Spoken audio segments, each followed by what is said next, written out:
Boleh jadi orang-orang yang tidak bersemangat untuk bersegera ke masjid itu karena mereka belum tahu bahwa ada keutamaan yang begitu besar yang Allah janjikan bagi mereka yang bersegera. Padahal kalau mereka tahu ada keutamaan-keutamaan yang besar, pasti mereka akan berlomba-lomba untuk datang lebih awal, bahkan sebelum berangkat mereka dalam kondisi suci. Bukankah Rasulullah sallallahu alaihi wasallam bersabda, "Lau ya'lamun nasu ma fil nida'i wa safil awal, summa lam yajidu illa ayyastahimu alaihi lastahamu." Andaikan orang-orang mengetahui pahala dalam azan dan shaf pertama, kemudian untuk mendapatkan itu harus berundi, pasti mereka akan berundi. Walau ya'lamuna ma fil tahjir lastabaku ilaih.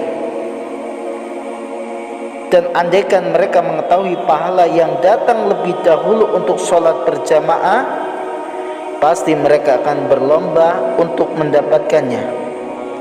Walau ya'lamuna ma fil atamati was subhi la atauhuma walau habwa. Dan andaikan mereka mengetahui pahala dalam sholat isya dan subuh, pasti mereka akan mendatanginya walaupun dengan merangkak-rangkak. Hadis riwayat Bukhari dan Muslim.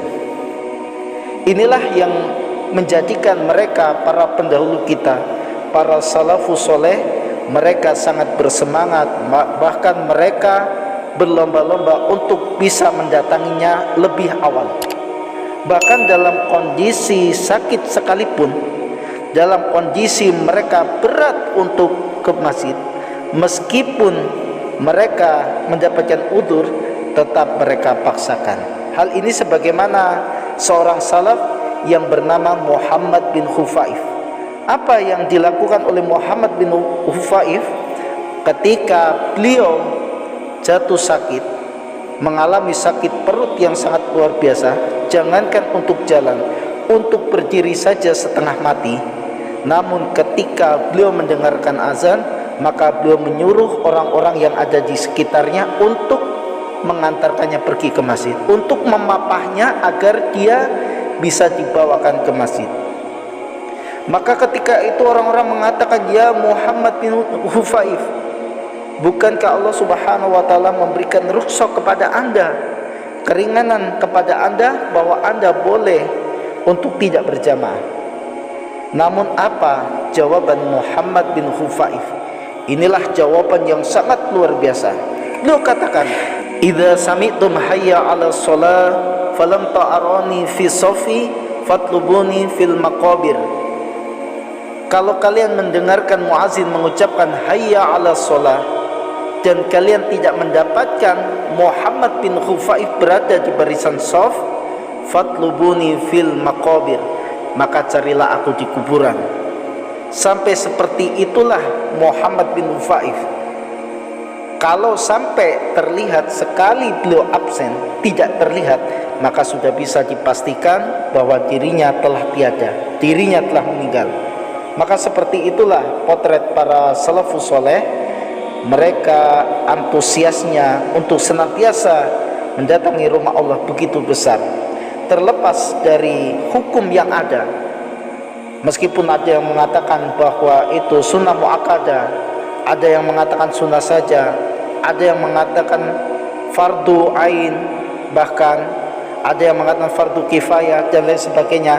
Tetapi yang jelas bahwa mereka, para pendahulu kita, salafus soleh, mereka sangat berantusias, mereka sangat berlomba-lomba karena mereka paham, mereka tahu, mereka mengerti ada pahala yang besar yang telah dijanjikan oleh Allah subhanahu wa ta'ala.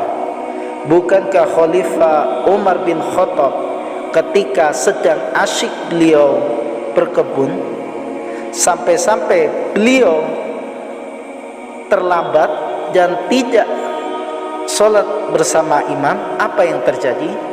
Maka kemudian gara-gara kebun inilah yang menyebabkan Umar bin Khattab sampai tidak berjamaah, maka akhirnya beliau infakkan semua. beliau sedekahkan semua kebunnya. Sama halnya sebagaimana yang dilakukan oleh putra Umar bin Khattab radhiyallahu anhu, Ibnu Umar radhiyallahu anhu, ketika Umar sampai beliau tertinggal satu rakaat sholat isya, apa yang beliau katakan?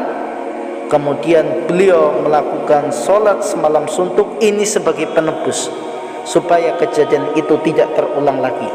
Inilah kesungguhan mereka menghukum diri mereka gara-gara mereka ketinggalan, gara-gara mereka terlewat amalan yang sangat istimewa ini. Sehingga marilah kita senantiasa untuk bisa berlomba-lomba ke masjid demi meraih keutamaan yang begitu besar, sekaligus kita mencontoh orang-orang terdahulu yang soleh.